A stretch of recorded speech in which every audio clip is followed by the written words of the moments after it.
Pues vamos comenzando con este grandioso tema que vamos a ver el día de hoy acerca del automonitoreo del paciente con insuficiencia cardíaca. Si bien ya Mario nos ayudó a sentar estas bases del paciente en el día a día que vive con la misma falla cardíaca, vamos a tener en cuenta justo el principal y el común denominador que es el empoderamiento del paciente con falla cardíaca para que el mismo paciente tenga en cuenta cuándo hay un signo de alerta y cómo trabajarlo, ¿va? Importante para evitar que pues, la descompensación, el ingreso a urgencias y pues eventualmente un desenlace fatídico para estos pacientes. Pero primero, muchas veces, más que nada al principio de la enfermería en falla cardíaca, surgía mucho esta pregunta, si es importante el automonitoreo. Si, no sé, vamos a poner un ejemplo. Yo en el 2020, que apenas comencé la falla cardíaca, muchos pacientes decían, oiga, ¿de qué me sirve a mí revisarme los signos vitales, mi presión, mi saturación, los latidos por minuto, si al final de cuentas, cuando venga a la consulta, me los van a volver a revisar? Pues de aquí es donde parte este grandísimo desafío en el cual hay que decirle al paciente cuál es la importancia de que cumplamos estas metas para que él mismo tenga una noción de cómo controlar estos signos y síntomas de la falla cardíaca. Así que también han evolucionado las tecnologías. Si bien antes únicamente tenemos el esfigmomanómetro de mercurio o únicamente el manómetro que tenía la pura manecilla, que tenía que implementar la ayuda del estetoscopio también, sí era un poco más complicado, pero justo a lo largo de esta plática vamos a ver que la llegada de las tecnologías nos han ayudado bastante para que el paciente con falla cardíaca tenga esta habilidad de poder realizar este automonitoreo de manera adecuada y con base en la ayuda del enfermero, enfermera especialista en falla cardíaca y el equipo multidisciplinario. Recordemos, a mí me encanta diario poner esta diapositiva, que no se nos olvide qué es la insuficiencia cardíaca como tal. Ya, ahora sí que este módulo, este diplomado es únicamente de falla cardíaca, pero no está de más recordar día a día. ¿Para qué? Para que cuando nos pregunten en la calle qué es la insuficiencia cardíaca, le digamos, ahora sí como si trajéramos un acordeón en la mano. Recuerden que la falla cardíaca es un síndrome. Este síndrome, acompañado de signos y síntomas, tiene esta alteración funcional y estructural que afecta el llenado del corazón y también el mismo vaciado. Recuerden que está la insuficiencia cardíaca de FEBI reducida y de FEBI preservada. Recuerden que no es una entidad como tal, sino es el común denominador del sistema cardiovascular. La falla cardíaca es el resultado de toda esta tormenta perfecta y puede presentarse sin alteraciones estructurales severas. Recuerden que existen alteraciones tanto valvulares como también alteraciones a nivel del miocardio. Y justo para terminar esta parte de la diapositiva, es importante tener en cuenta la misma falla cardíaca de FEBI preservada. Pacientes que tienen falla cardíaca, pero su FEBI es de 58, de 60, de 65, pero al momento de utilizar el ultrasonido, pues nos damos a la idea y vemos que el ventrículo tiene una pared el doble de gruesa de lo normal. Entonces, también hay que tener en cuenta y hay que poner un poco más de énfasis también a esta falla cardíaca un poco subestimada, los pacientes con estas alteraciones. Recordemos esta epidemiología que no ha cambiado y yo creo que en los próximos años que se actualice, lo único que va a cambiar van a ser los números, vamos a tener aún mayor cantidad de números. Y de esto les doy una pasadita rápida. ¿Quiénes son los principales pacientes que están en riesgo de desarrollar falla cardíaca? Los pacientes con hipertensión, obesidad y diabetes tipo 2. En México se estima que la prevalencia es del 2 al 4% a falta de un registro. El gasto económico en la Unión Americana son aproximadamente 30,000 millones de dólares al año. Por estadística, 10 de cada 1,000 personas arriba de los 65 años van a debutar con insuficiencia cardíaca y este 2% global equivale a aproximadamente a 60 millones de personas a nivel global. Entonces, si hay registros, que es en la Unión Europea y en Estados Unidos, se estima que la prevalencia es de un 2% y desgraciadamente la mortalidad de la falla cardíaca es de un 50% después del diagnóstico a 5 años. ¿Esto qué quiere decir? Que aún con tratamiento y todo, el paciente es un volado para ver si en 5 años sigue con nosotros. Por eso la importancia del equipo multidisciplinario y de implementar estos cursos, seguimientos, diplomados y pláticas para los mismos pacientes. Entonces, primero vamos a ver la importancia y por qué relevante el automonitoreo en el paciente con falla cardíaca. Recuerden que la falla cardíaca per se tiene un gran impacto en la calidad de vida. Es este paciente que al llegar de nuevo al consultorio o a verlo en el área de urgencias, pasarle visita en el hospital, o que sea un paciente que inclusive, justo como hablaban del cuidador primario, que vamos a tener una plática exclusiva de eso. A veces el cuidador primario fallece primero que el paciente como tal, por esta sobrecarga que tiene en su calidad de vida, no tanto el paciente, sino el cuidador primario. ¿Cuál es este impacto negativo? Pues el aumento de la disnea, el aumento de edema en miembros inferiores, este deterioro en la clase funcional a un estadio 4 y el perder toda esta autonomía, el perder el poder sobre la misma falla cardíaca, tener ese duelo de perder esa autonomía, el paciente que es proveedor o proveedora de su familia y que de la noche a la mañana o en cosa de 2 meses a lo mucho, el mismo paciente pues ahora es en su cabeza sin una ayuda externa, ahora es una carga en lugar del proveedor primario. ¿Va? Esto es importante tenerlo en cuenta y hacerle énfasis en el paciente del por qué tiene que realizar este seguimiento, este automonitoreo y dejarse llevar por parte del equipo multidisciplinario para que él pueda controlar todo esto, sepa qué es la disnea, sepa por qué se está hinchando, domine su clase funcional y con ayuda del psicólogo experto en falla cardíaca o también el psiquiatra en caso de ser necesario, le ayude a superar este periodo depresivo. También, ¿de dónde nace el automonitoreo? ¿Va? El impacto en la calidad de vida nace de esta necesidad de un seguimiento constante. Todo esto del automonitoreo, del seguimiento ambulatorio, fíjense que relativamente no es nuevo. Ya tiene 10 años. En el 2014 comenzaron con este implemento del telemonitoreo y autocuidado en el mismo paciente. Si bien los padres del automonitoreo se encuentran en Alemania, en Colombia también llegaron a Latinoamérica con todas las ganas y la actitud del mundo. Sin embargo, se fijan, tiene 10 años y apenas llevamos implementándolo ya con todas las de la ley, aproximadamente 4 años a nivel nacional, 4 o 5 años, donde ya tenemos ahora sí nuestro esquema de parte de las clínicas de falla cardíaca, tanto públicas como privadas. Y esto, si se fijan, pues les pongo la imagen del cascarón y el pollito, porque es bebé, está comenzando apenas este, este implemento del autocuidado, pero está comenzando y está evolucionando para una buena atención y un buen desenlace porque ya cada vez hay más pacientes que dominan y manejan la falla cardíaca sin necesidad de verlos directamente en el área de urgencias. Podemos tomar acciones previo a que el paciente se descompense gracias al implemento del automonitoreo.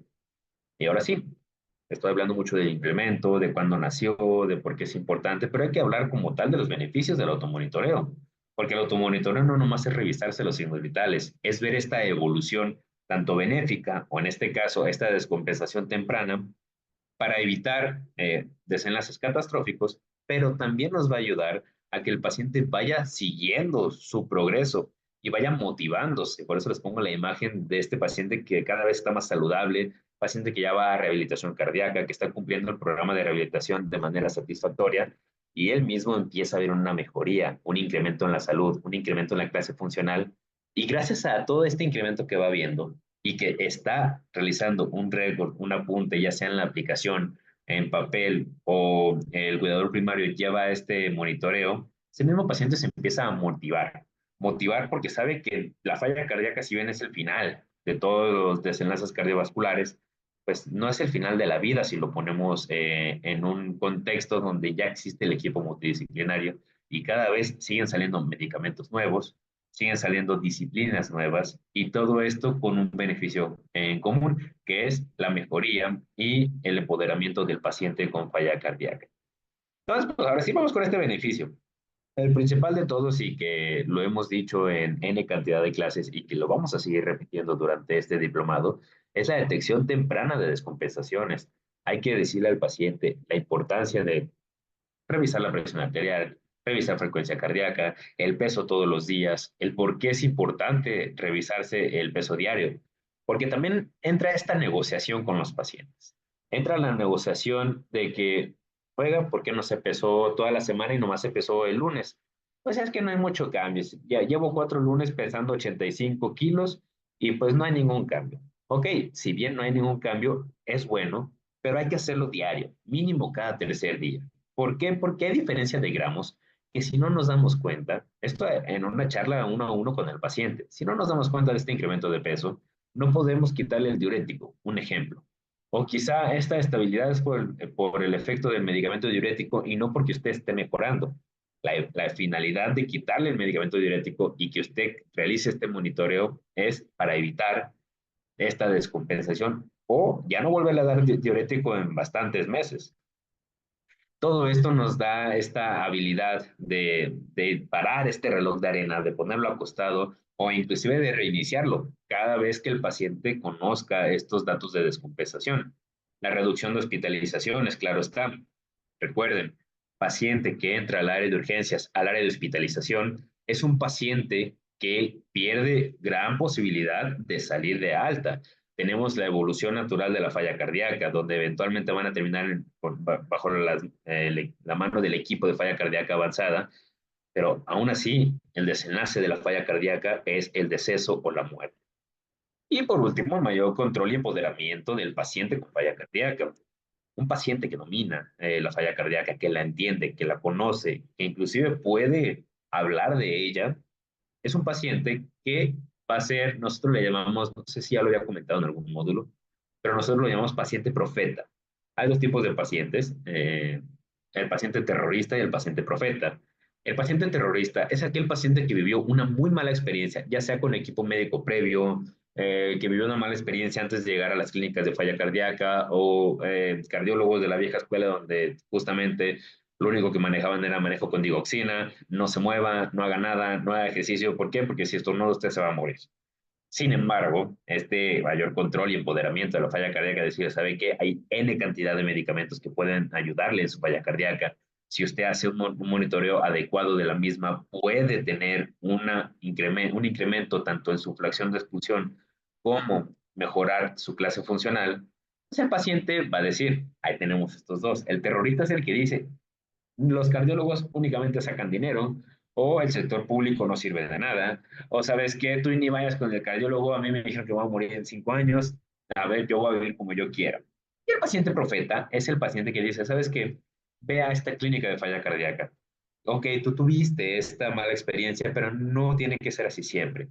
Mira, yo tengo falla cardíaca y explican, es este paciente que empieza a jalar a más pacientes a su círculo para que ellos mismos empiecen a checarse, a detectarse.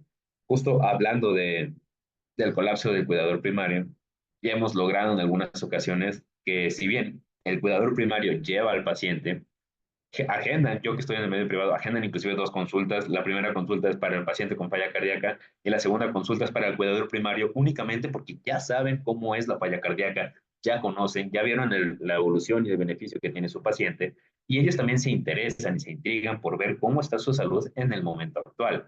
Y si no tienen falla cardíaca, primero hay que ver qué hábitos ellos mismos como cuidadores primarios pueden cambiar para que no sea un nuevo paciente con falla cardíaca.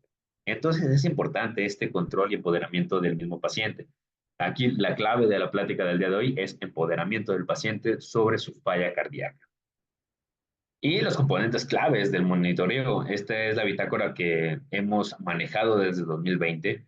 No le hemos modificado más que en algunas ocasiones, dependiendo qué tipo de paciente, metemos la glucosa en ayunas, pero casi siempre en el 95% de los pacientes, esta es la bitácora que les damos. En caso de que les guste papel y lápiz, esta es la mejor opción.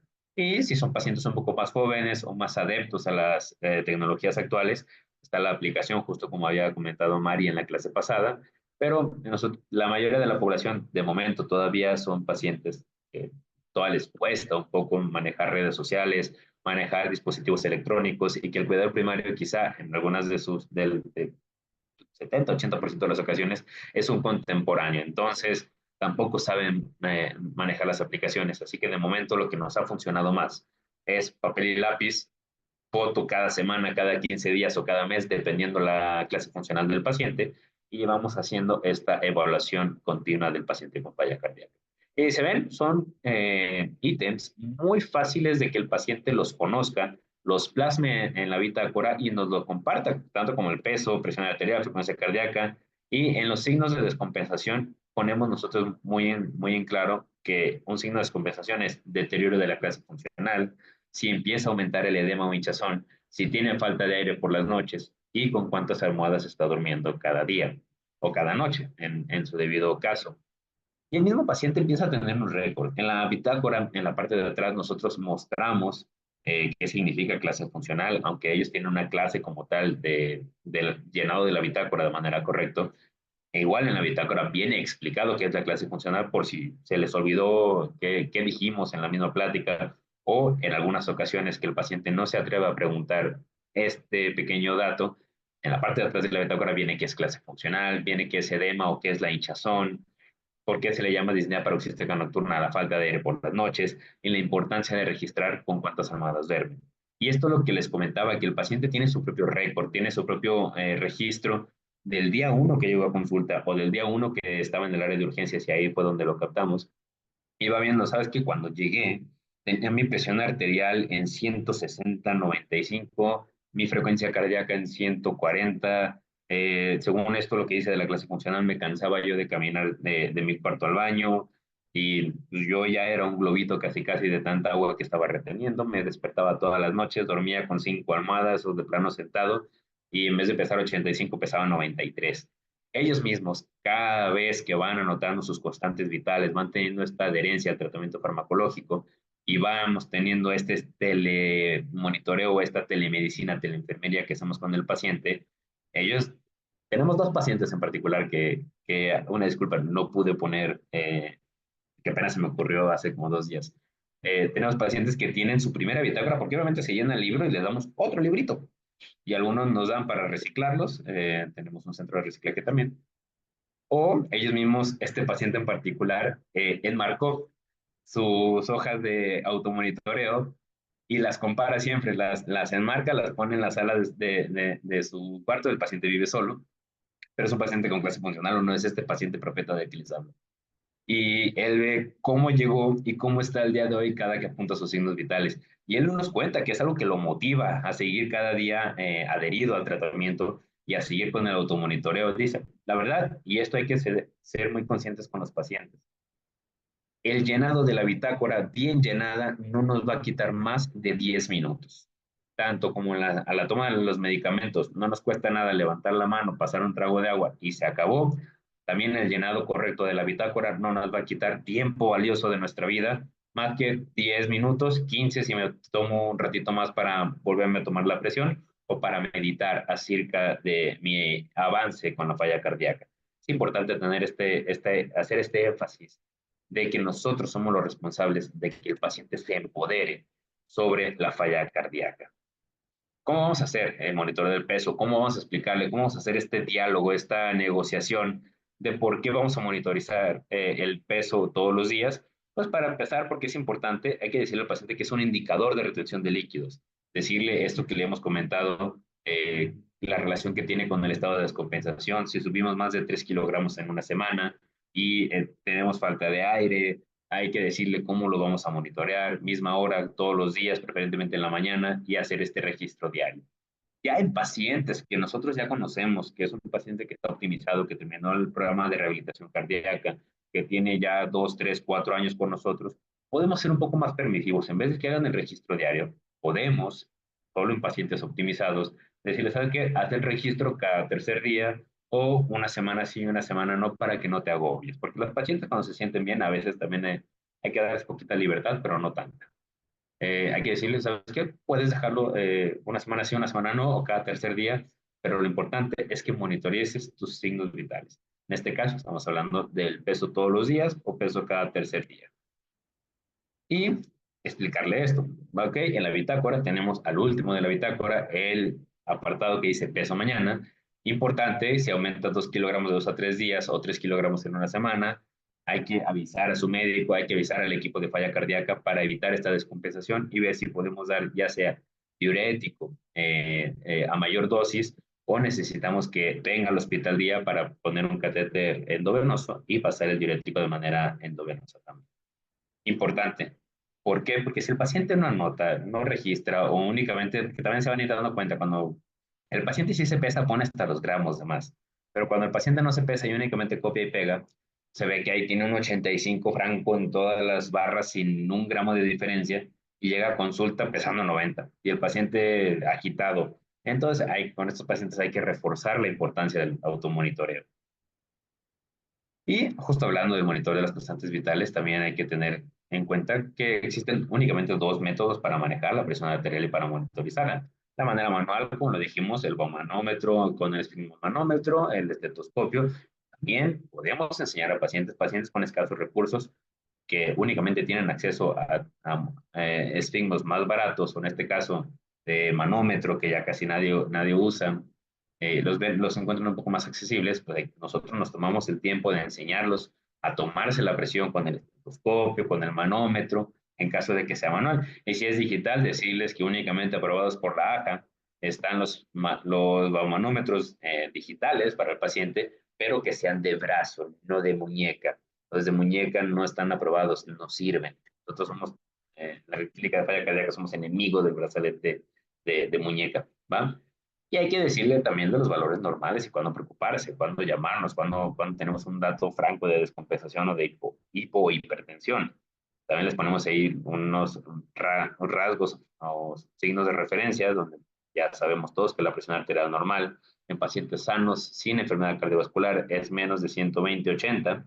En pacientes con falla cardíaca hay que decirles que somos un poco más permisibles, perdón, si el paciente puede presentar inclusive presiones de 90/60, pero el paciente se siente bien, no tiene datos de mareo, fatiga o inclusive de datos de síncope que se haya sincopiado en los últimos 2, 3 días o la última semana, pues es una presión baja sin efectos secundarios y está bien. Pero también hay que decirle que si nos pasamos de 130, 80 o si pasamos cualquier cifra arriba de 120, 85, 86, hay que modificar el tratamiento antihipertensivo porque nosotros no queremos que tengamos presiones por encima de 120/80. Importante, recuerden también esto, paciente con falla cardíaca por defecto, casi en su totalidad, recuerden casi en su totalidad, porque también hay excepciones, el paciente va a ser hipotenso por definición. Así que explíquele, tómense su tiempo para hablar sobre la hipotensión, pero que si la hipotensión es asintomática, solo es un número bajito, no se asusten, no pasa nada. Si es bajito el número y tiene síntomas, ahí es cuando tenemos que prender estas alarmas y avisar al equipo de falla cardíaca. Para el monitoreo de las constantes vitales, en este caso de la frecuencia cardíaca, es la más fácil de monitorizar y hay que explicarle al paciente por qué. Recuerden que también está esta negociación constante con el paciente con falla cardíaca. ¿Por qué negociación constante? Les platico casos retadores que hemos tenido con pacientes de que es importante revisar su frecuencia cardíaca, pero es que no sé cómo. Mire, tiene un reloj inteligente, no uso reloj de manecillas, ok. Tiene un pulsoxímetro, no, no me gustan esas cosas, me roban la huella digital los bancos. Ok, tiene un brazalete digital, no, eso no me gusta, mejor mi esposa me toma la presión o mi esposo me toma la presión con el estetoscopio. Ok, entonces, ¿tiene un reloj en casa? Sí. ¿O su reloj de manecilla tiene segundero? Sí. Muy bien, lo que va a hacer es lo siguiente y le explicamos cómo revisar la frecuencia cardíaca, ya sea tocando el pulso carotidio, el pulso radial y contando durante 1 minuto, o si el paciente es cooperador y dice lo que usted vea que consigue, lo consigo, pues tenemos los smartwatch, los monitores de muñeca, los pulsioxímetros, el brazalete, el manómetro. Ahora sí que para la frecuencia cardíaca es la más fácil de poder plasmar en un papel sin necesidad de que el paciente haga un gasto mayor. Pero hay que decirle al paciente que es importante que la registre, porque volvemos a lo mismo. Decirle al paciente, ¿sabe qué? Si usted ya conoce que tiene una arritmia en el caso de la fibrilación auricular, no, pues que no tengo arritmia, me dijo el cardiólogo o yo sé que no tengo ninguna arritmia. Ok, entonces su frecuencia cardíaca normal meta deben de ser de 60 a máximo 75 latidos por minuto en reposo. Entonces, haga su registro y si nos pasamos de los 75, pues vamos a ver si tenemos que titular el betabloqueador o inclusive utilizar algún otro medicamento como la evabradina. Si es un paciente con arritmia, en este caso la más común que es la fibrilación auricular, van a ser pacientes que al momento de usar el brazalete, el pulsoxímetro o el propio reloj, pues van a tener frecuencias a veces de 150, de 120, de 110, de 90, de 85, nunca va a ser franca pero ahí nos vamos basando, ok, usted tiene una arritmia, en este caso fibrilación auricular, hay que tener en cuenta que debe estar sí o sí, aunque tenga la arritmia, menor a 120 latidos por minuto. ¿Va? No, pues que sí. Entonces vamos a ir negociando con el paciente. Entre las otras constantes vitales son importantes, no las pedimos casi, pero son importantes, por eso las pongo. Es la frecuencia respiratoria. Recuerden de esta gran disnea, el paciente puede tener disnea, pero puede estar taquipnéico a la vez. Entonces, importante que también monitoricen, dependiendo del perfil del paciente, su frecuencia respiratoria y el porcentaje de saturación en oxígeno, ¿va? Oxígeno en sangre. Importante, ya casi para terminar y empezar con el diálogo con todos ustedes, porque también creo que ustedes tienen bastante información importante para aprender sobre el automonitoreo. Hay que recordar estos signos de descompensación que son estas alertas rojas, estas banderas rojas, las red flags, que vamos a tener en pacientes con falla cardíaca. Primero, hay que tener en cuenta los principales signos a identificar en la falla cardíaca. El primero y el más común va a ser el aumento de la disnea, especialmente cuando el paciente está en reposo o que se acuesta y empieza a aumentar la cantidad de almohadas que utiliza para poder descansar. El edema periférico, la gravedad hace su trabajo. Entonces, ¿dónde comienza este edema periférico? En pies, tobillos y toda la pierna como tal.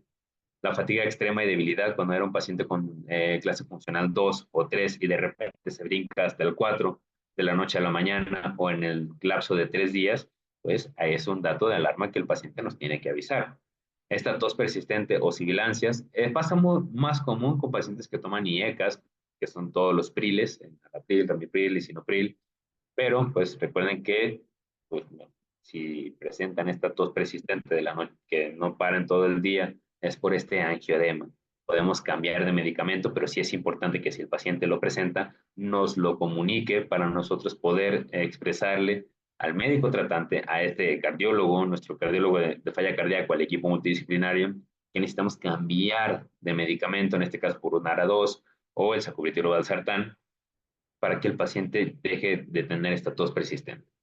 Y si la necesidad de orinar es más frecuente por la noche y el paciente está tomando el medicamento diurético, quizás se está tomando la dosis de la tarde, de mediodía, muy tarde, y por eso el paciente empieza cada vez a orinar más por la noche y descansa menos. Entonces, ahí tenemos que valorar cuáles son estos signos de descompensación para que el paciente tenga una mejor calidad de vida y descanse también. Recuerden que el aumento de la calidad de vida influye mucho en el descanso del paciente con falla cardíaca.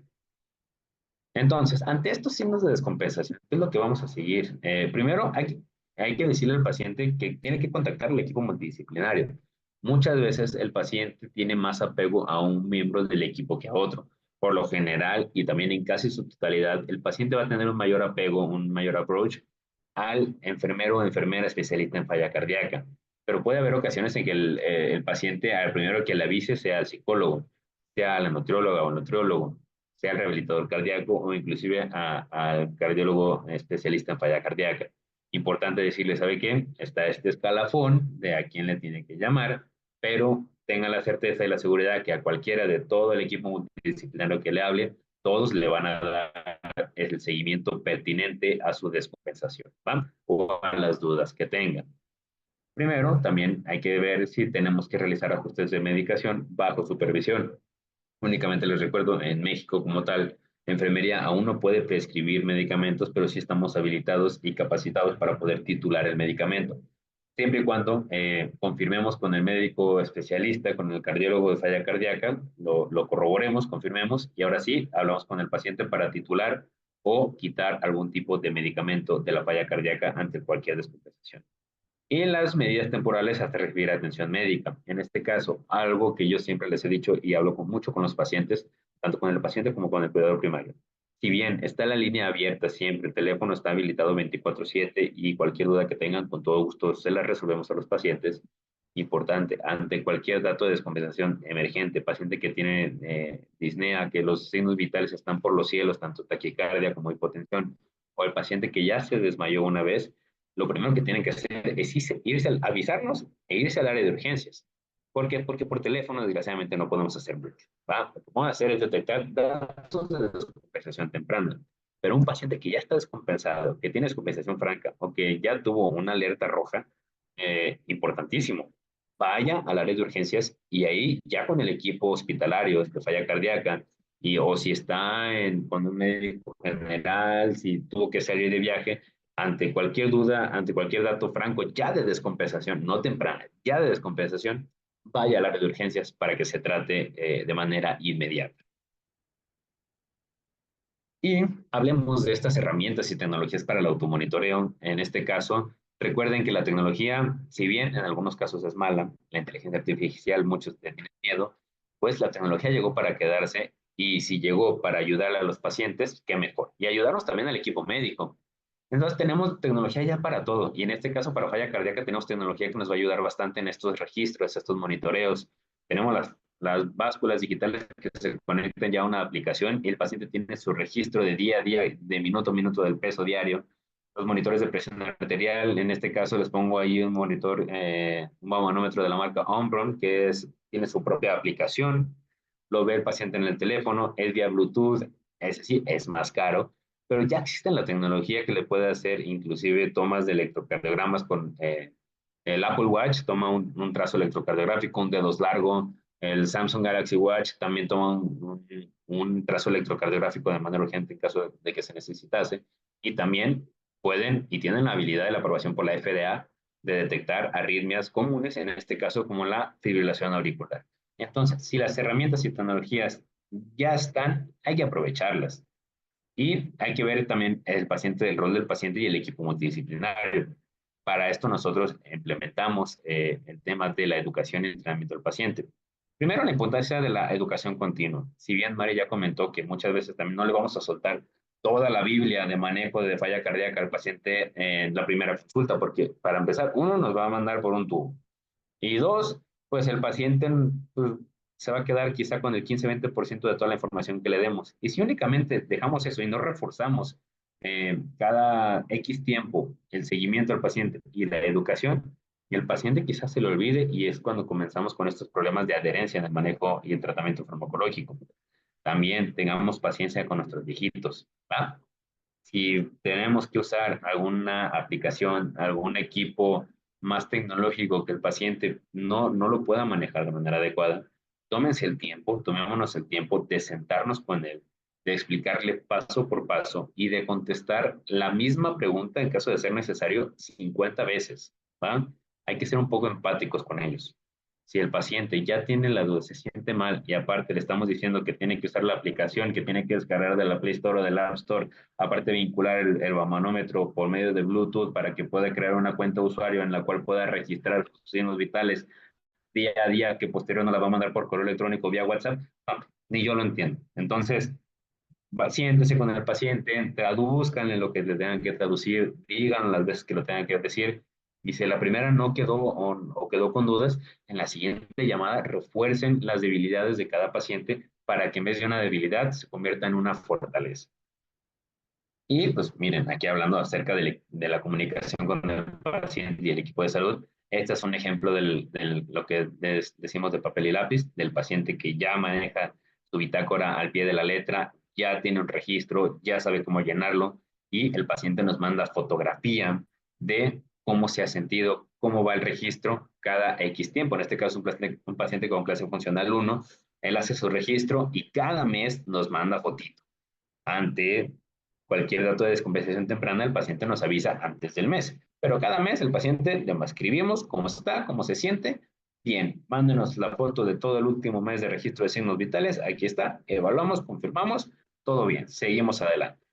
Importantísimo, papel y lápiz nunca fallan. Y por último, terminemos con estas conclusiones. Recuerden que una buena autogestión de la insuficiencia cardíaca va a reducir los reingresos hospitalarios y de las enlaces fatales. Volvemos a lo mismo, la evolución natural de la falla cardíaca siempre termina en muerte.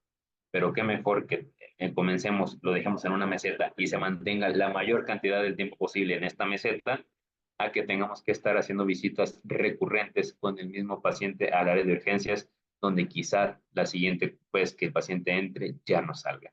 Entonces, autogestionemos, hablemos al paciente, empoderémoslo para que el paciente mismo no vuelva a pisar el área de urgencias en muchísimo tiempo. De aquí esta importancia del empoderamiento del paciente con falla cardíaca y el mismo paciente, tanto en su entorno social, emocional se va a sentir más apapachado, más querido y entre menos dudas tenga, más tiempo tiene para pensar en estrategias para mejorar su falla cardíaca, para sentirse mejor y para seguir con el tratamiento de parte del equipo de falla cardíaca, del equipo multidisciplinario. Y es indispensable la gestión del automonitoreo llevada de la mano del equipo multidisciplinario. Vamos a lo mismo, si bien enfermería es quien se encarga de esto, también no puede enfermería hacer todo. Si bien casi hacemos todo, en cuestión de seguimiento del paciente, está el rehabilitador cardíaco, está el psicólogo, está el licenciado en nutrición, la licenciada en nutrición y está el mismo médico especialista en falla cardíaca. Todos ellos tenemos una misma finalidad que es eh, generar este chip, cambiar este chip de automonitoreo al paciente para que el paciente, por lo mismo, se empodere en su falla cardíaca. Y pues recuerden, digo que a mí siempre me gusta terminar con una pequeña frase. La libertad y la salud se asemejan, su verdadero valor se conoce cuando nos faltan. Entonces, recuerden, el paciente con falla cardíaca de primera instancia ya perdió mucho, no le quitemos más. Hay que darle esta seguridad, esta garantía de que si sigue las indicaciones como está indicado, y el paciente le respondemos cada una de sus dudas y somos empáticos con el mismo paciente, créanme que el automonitoreo y el seguimiento a distancia, las llamadas telefónicas, las van a disfrutar tanto el paciente de escucharlos a ustedes como de ustedes de escuchar a su paciente y qué mejor que sea un paciente que ya tiene 5, 6, 7 años de seguimiento, en vez de que el paciente a los 2, 3 años por una mala gestión, un mal automonitoreo o que no le dedicamos el tiempo necesario, pues sea parte de esta estadística de la evolución natural de la falla cardíaca. Quedo atento a sus preguntas y, no sé, un gusto como siempre verlas, escucharlas, verlos, escucharlos también. Y aquí estoy a sus órdenes.